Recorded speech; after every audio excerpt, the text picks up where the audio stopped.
Hi everyone. Nothing like leaving things right up to the last minute.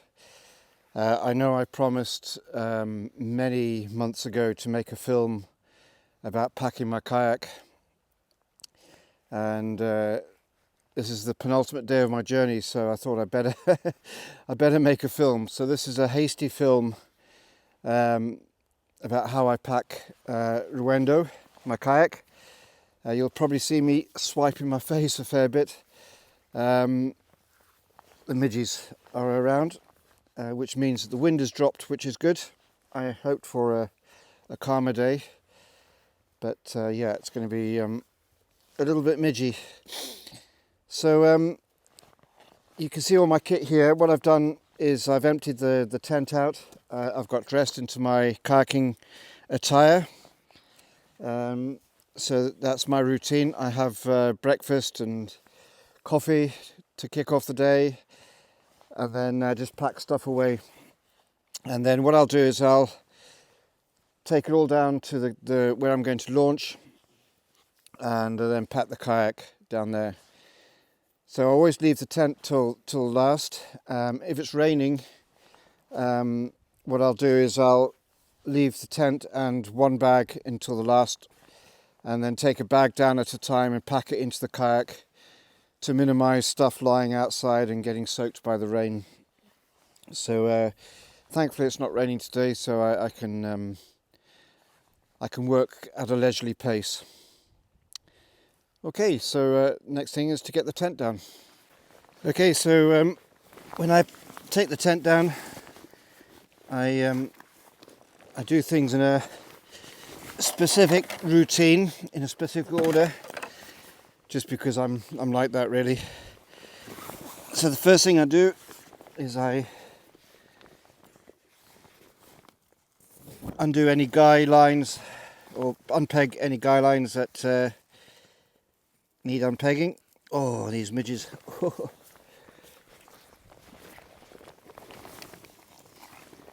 And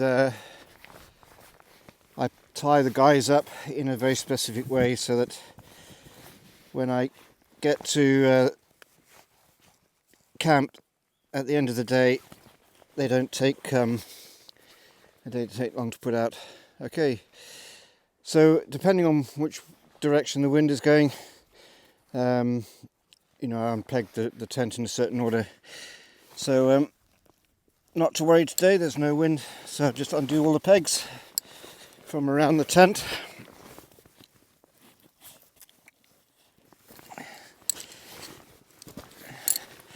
The tent is a Vango Apex Geo, and Vango have been very good at sponsoring me this tent.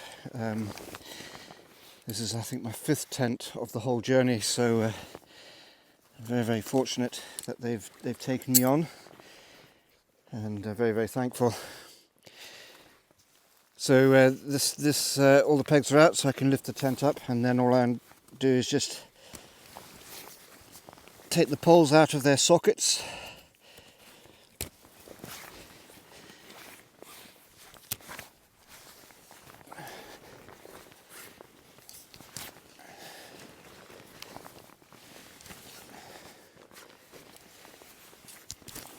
And then the tent collapses gently.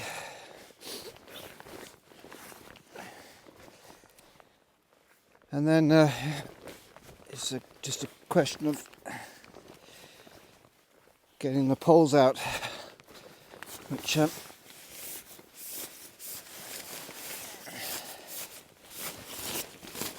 is quite tricky sometimes because they dig into the ground,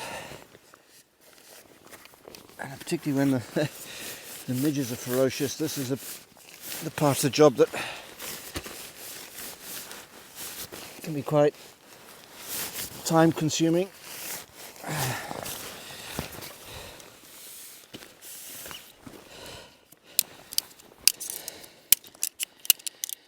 You can see one of the poles is slightly bent. That was when I was an egg.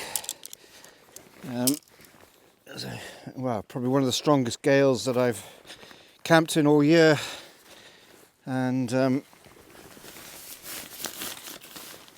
yeah, rather than break, the pole just bent, which was good.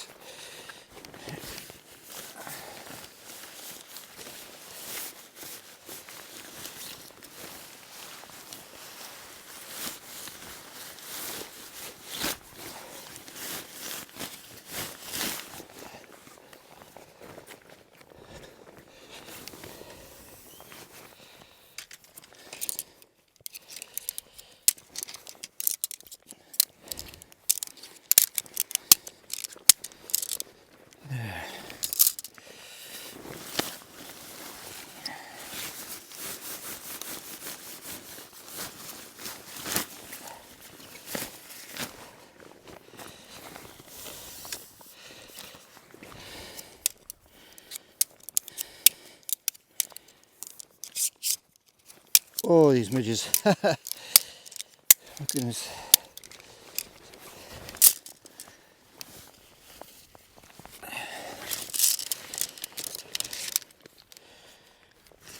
Oh, there's still a breeze, but they're not being blown away.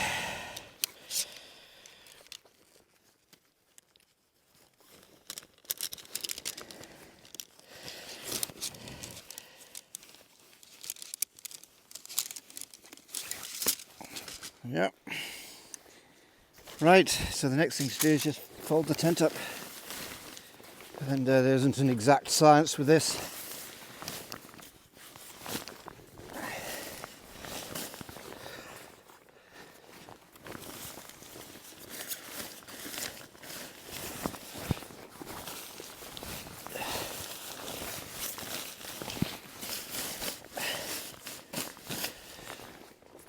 And I've rolled the poles up in the tent. Now the key is just to try and roll this up as tightly as possible. It doesn't have to be very neat.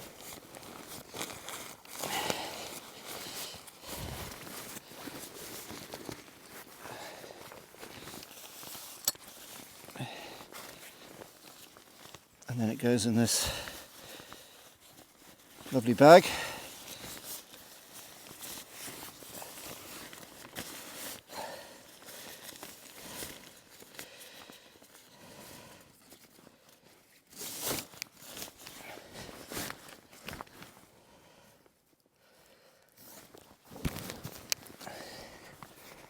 Oh, and then have these compression straps.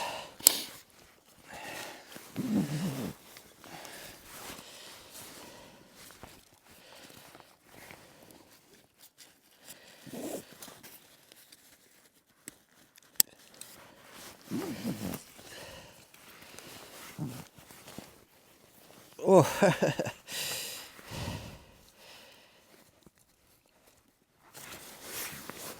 There we are. There's one tent, all packed away. All pegs are accounted for.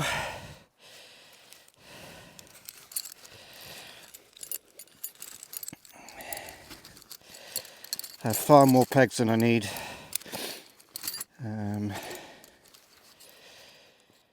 Never have too many pegs rather.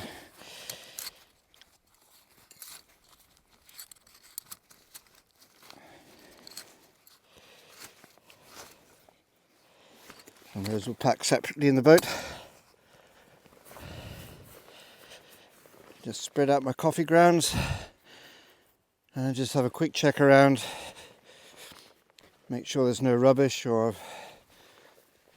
that I've left anything. And there we are. So the next step then is to begin taking everything down to the shore. The tide is way out at the moment, low tide almost, so a little bit further to walk, but that's not going to be a problem.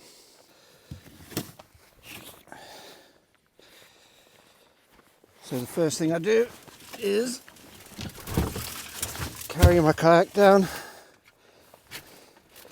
just heave her onto my shoulder,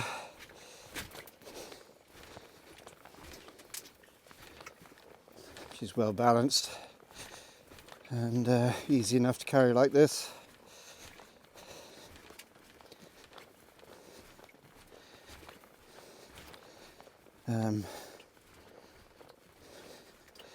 What I sometimes do is put it right round onto my back like that, and she's very comfortable then, and I feel very sure-footed as well, particularly walking over a bouldery beach.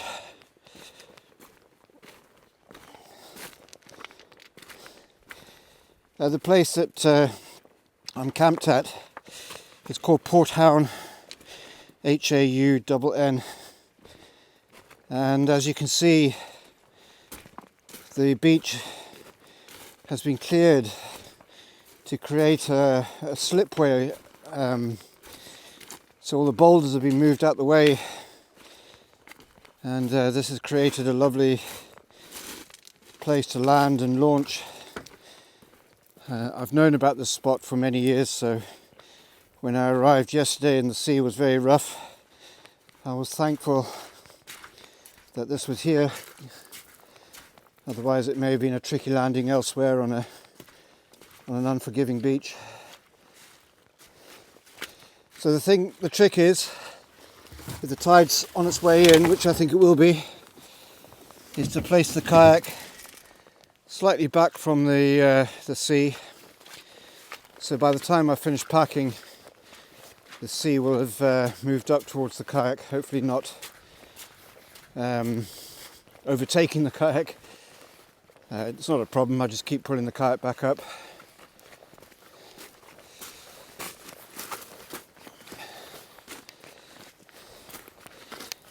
And now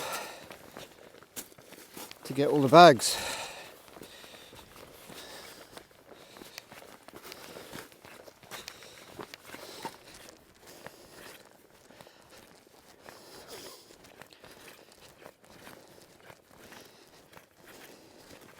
Well, the images are even worse when, because my hands are full, I can't brush them away from my face, so I just have to put up with them crawling over my eyes and my nose.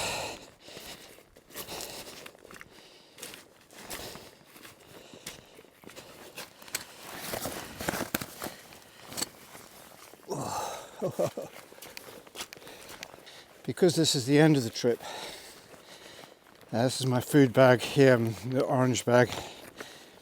I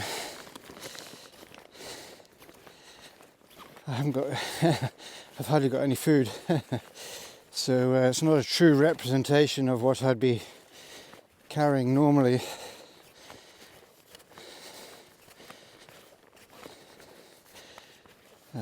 During the journey I was always with about 10 days worth of food, at the most 20 days sometimes.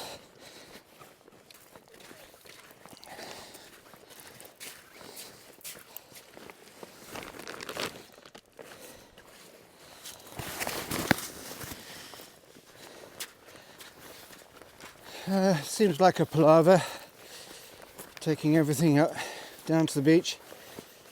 I just kind of got into the routine of it.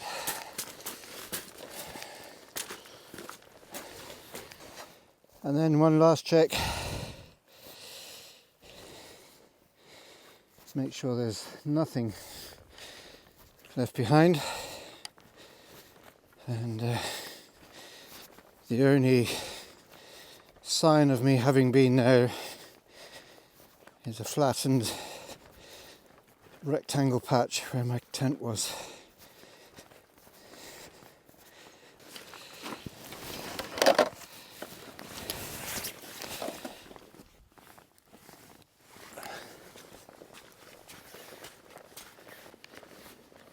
Boo!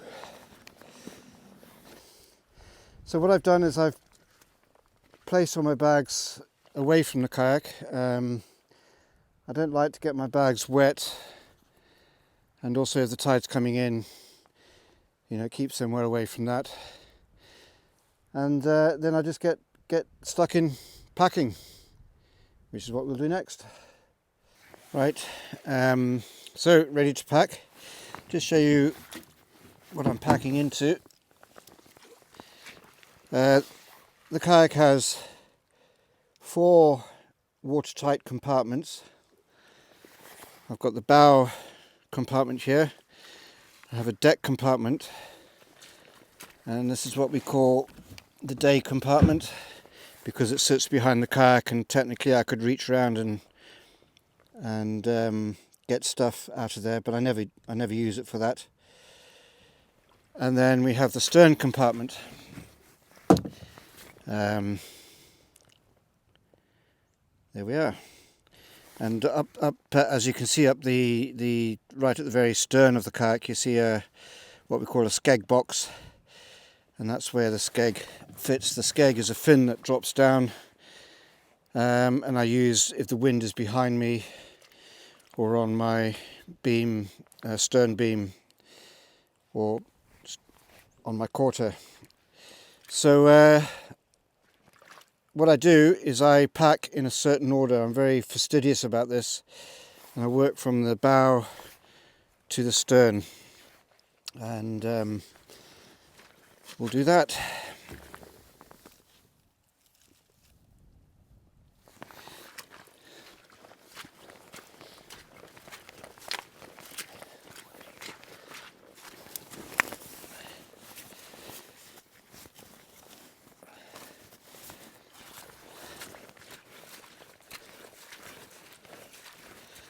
So what I keep in this compartment are basically my clothes and footwear and sleeping materials kit, sleeping kit. That's my chair, folding chair, that fits right down the bow like that. That's my sleeping pad, that goes right down there, and then I put the tent in. Bit of a squeeze to get it in. Oh, nice and easy this time. And then I push that down. Now the key with packing the kayak is using every little gap. So I get my sandals and push them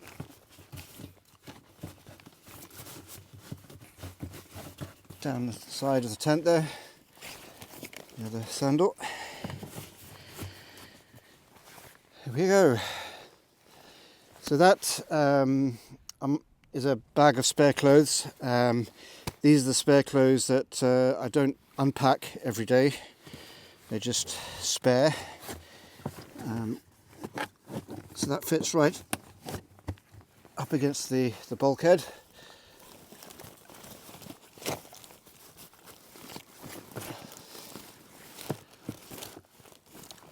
And those are my spare clothes that I wear at the end of the paddling day.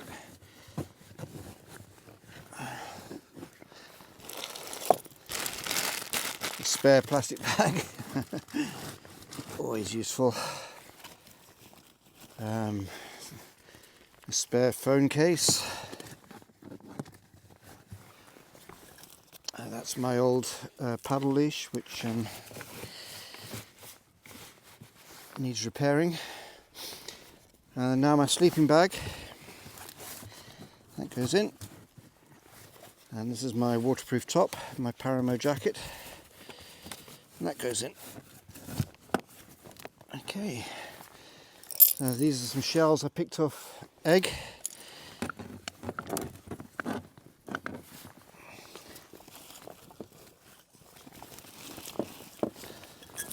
And these are some shells that were given to me by Maori on Egg, and I'm going to make some jewellery for her. The pegs for the tent slide in. Fire lighters, been very useful, and that's a repair kit. Sundries.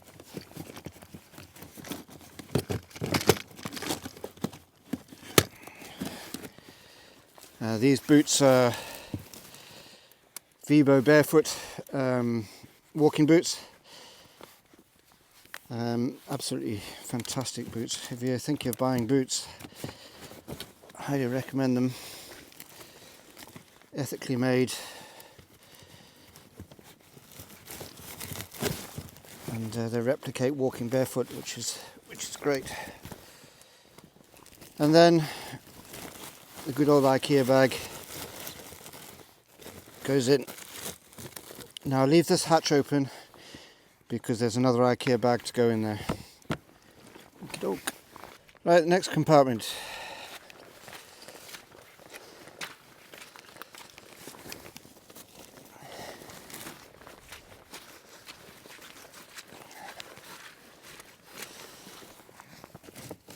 This compartment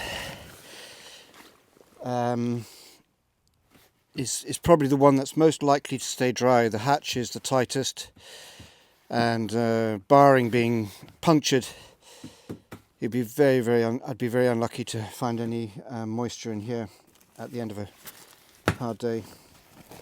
So in this compartment I keep all my electrical items and things that I know I need to keep dry.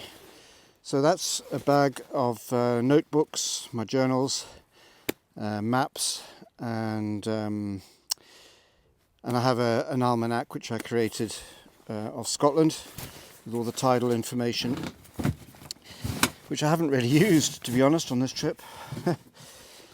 This is just a bag of stuff, really. So that goes in. Now,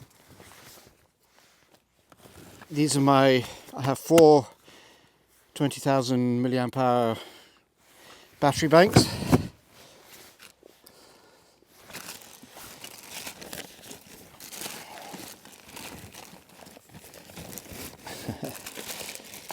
It can be quite a task.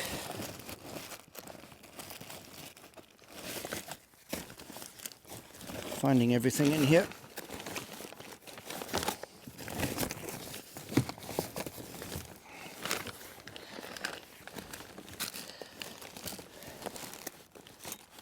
There we are.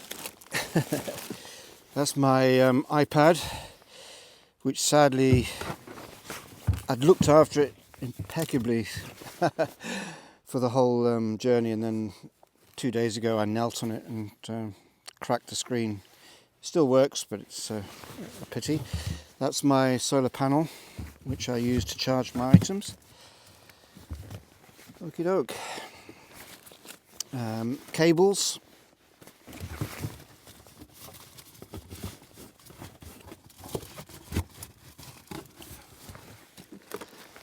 And bits and bobs. I've got a Wi-Fi dongle in there, and headphones, and useful camera stuff.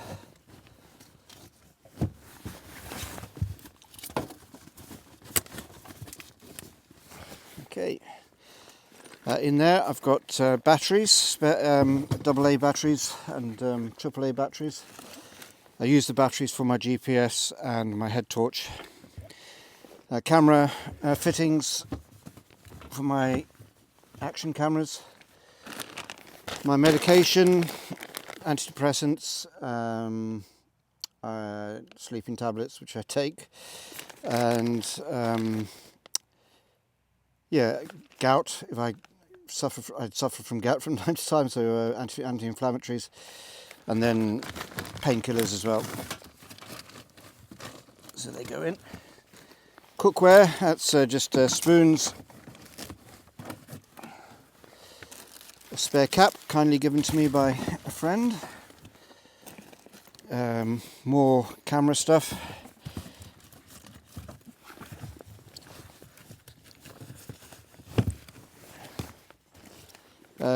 Spare woolly hat and gloves. I haven't had to use them this summer.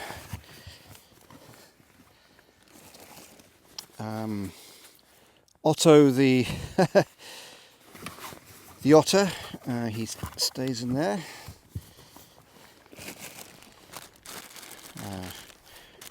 Recording stuff, I'll keep that handy because I've got my microphone on. Green tea bags,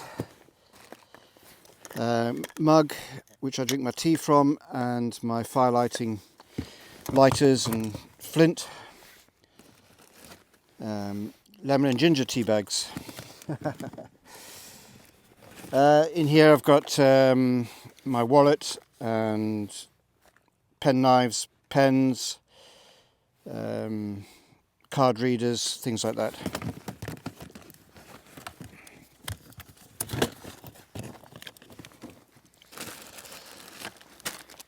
Baby wipes, keep myself fresh.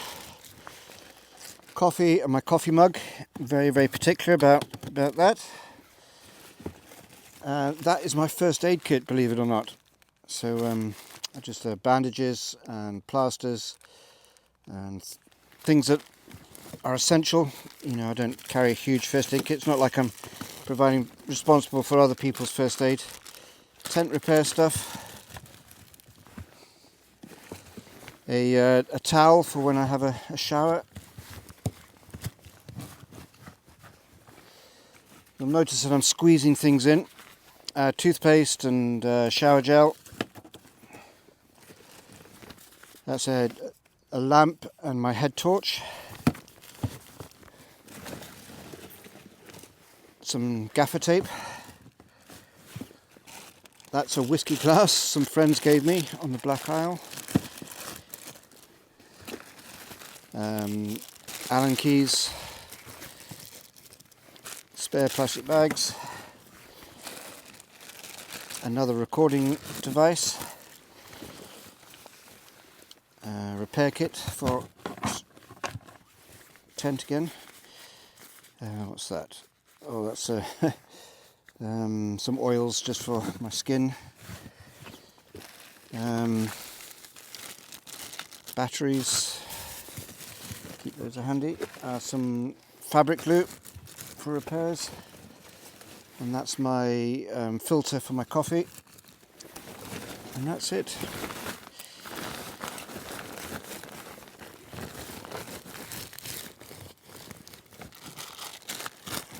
That's that.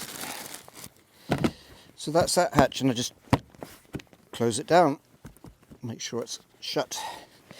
So we move on to the stern.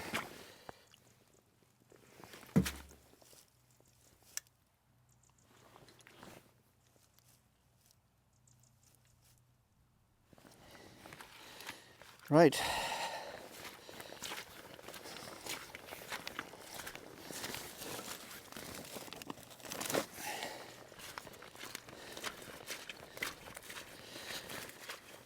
So, the stern hatch. So I make use of the far end. These are 1 litre fuel bottles, and I use methylated spirits. And I've tied pieces of string onto them, so when I push them up into the end, because it's so difficult to reach up and grab them, the string will lie out there, and I can grab the string and then just pull them out. There we go, right up.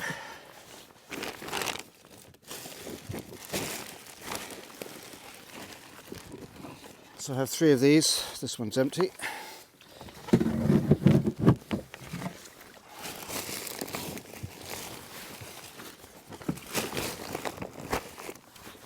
And that one's empty. So judged it to the finest degree.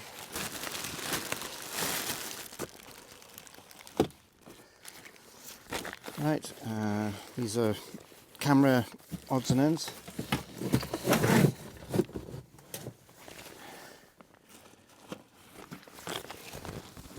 That's a flask, a soup flask, which I found very, very useful.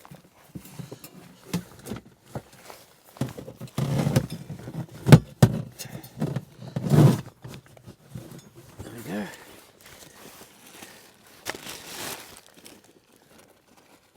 This is my flat pack stove.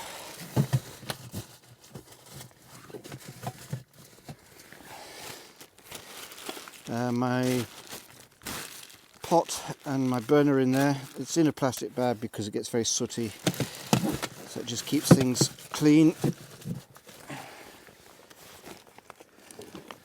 That's an insulated mug. And this is rubbish.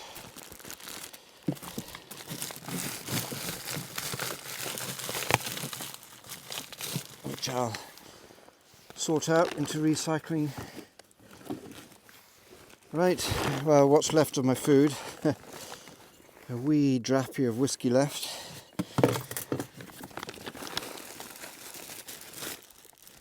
Dried pasta. Some couscous. Coffee, more coffee. Those are my lunch bars, which I'll keep out for lunch. And that's it. So normally I'd have a lot more food, and the problem is now that this stern compartment is a lot lighter than the forward compartment, which means that the trim of the kayak is unsettled. And I noticed that yesterday when I was paddling, and I had I had the wind catching the stern because it was higher out the water, but it doesn't really matter. It doesn't make a huge difference. And then I close this hatch down.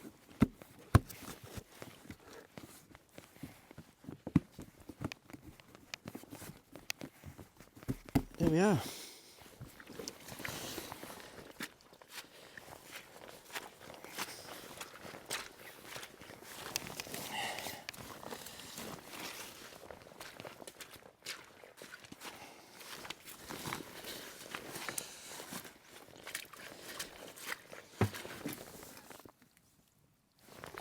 So the last thing to do then is just sort out my deck, and I have this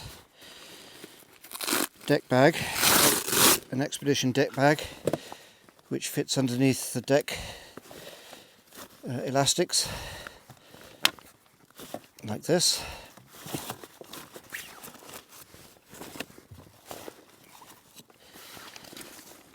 And with Velcro.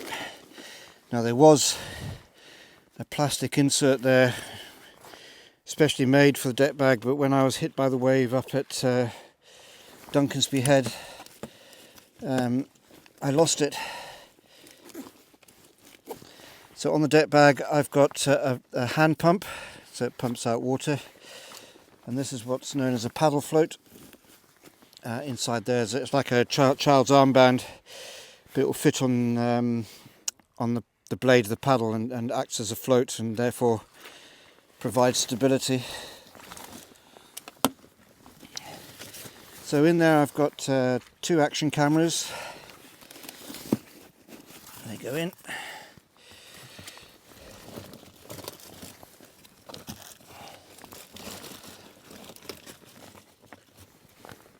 That's my Garmin GPS, and that's the tracker, the tracker that many of you have been following me. It sends out a signal every half hour. So when I'm on the water I switch both of these on, but the GPS I don't use to work out my position. I just use it to track my route, and it helps me work out my speed and how far I've travelled. Map, map case, large scale map. I don't have 1 to 50,000 maps. This is adequate for me.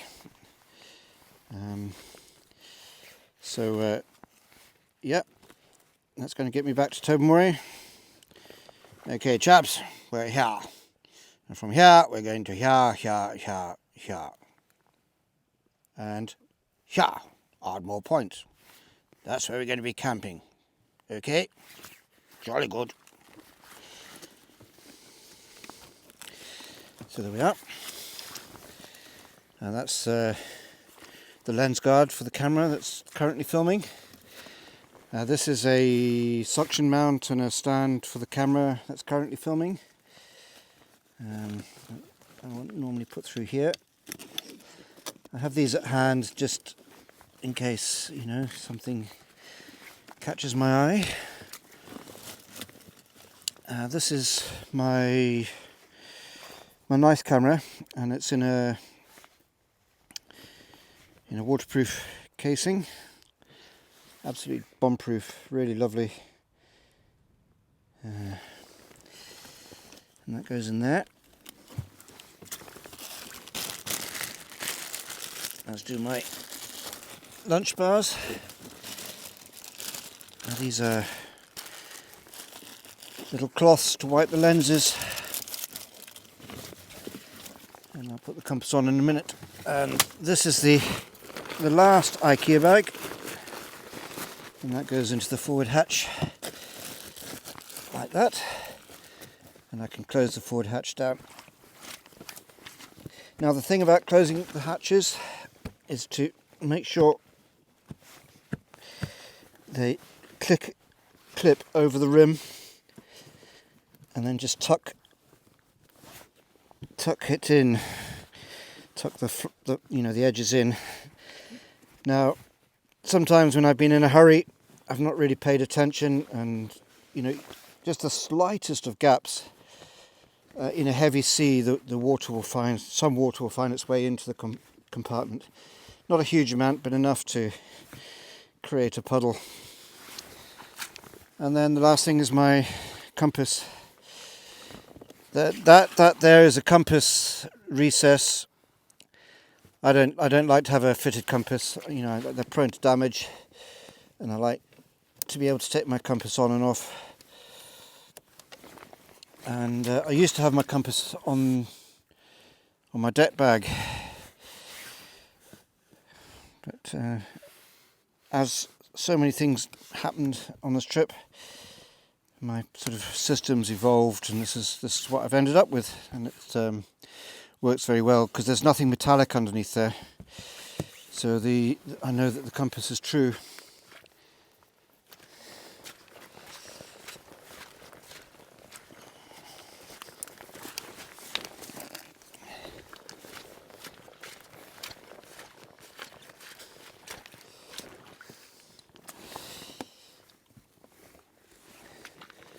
And the last thing is my phone. My phone goes into this, essentially what is a waterproof camera housing. But I've not used it, but it works very well as a waterproof protection for my camera. I think when I get home I'll probably try it out. I think it's more for swimming really than using the kayak, because that's a very bulky lens.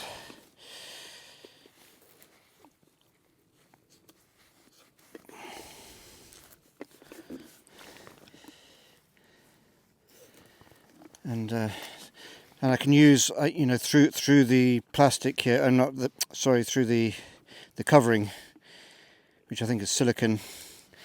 I can work the screen and always clip it in, so there's no chance of my camera being lost.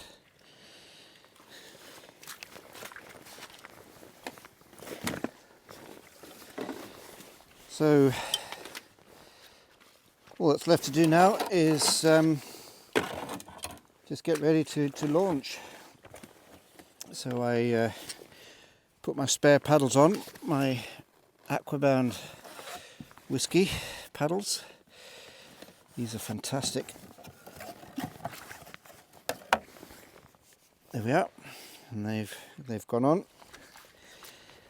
and just get myself ready.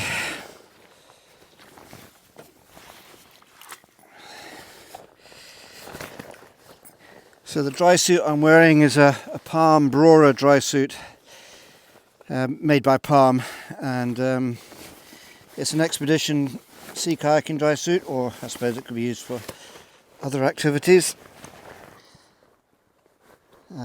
It's been fantastic. I've had it since halfway through December last year, and it's only now beginning to show signs of wear and tear, but it's seen me through thick and thin. So this is a spray deck, or spray skirt as people call them. And again there's an element of routine to this. And then the next thing is my buoyancy aid.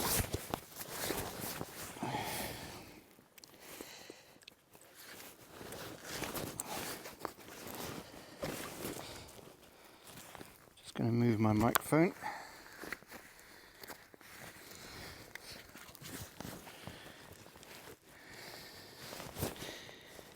And as they say, clunk, click every trip.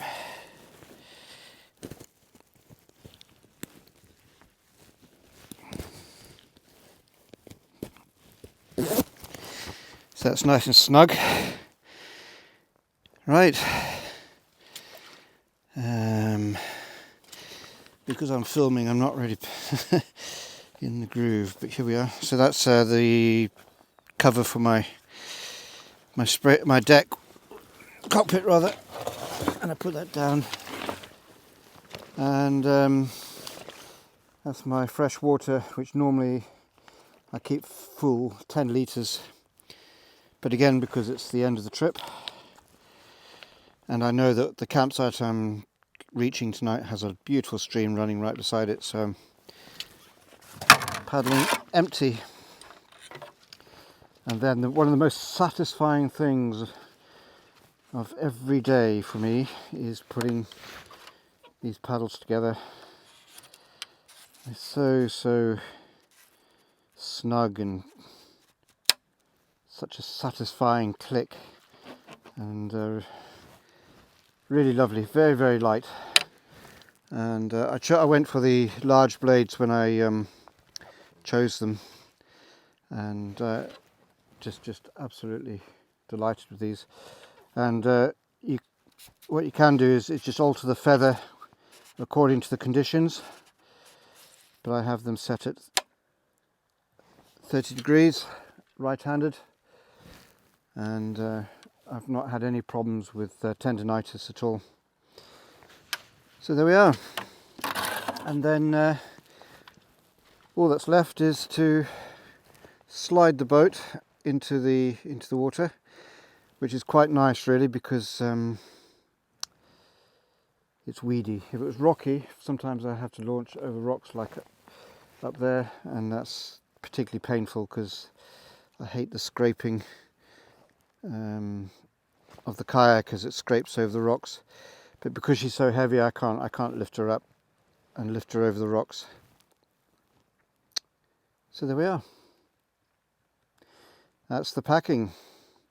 Right, that's the end of this wee film, and I'll show you another film later on about launching and landing and how I choose where to land and where how I launch, etc.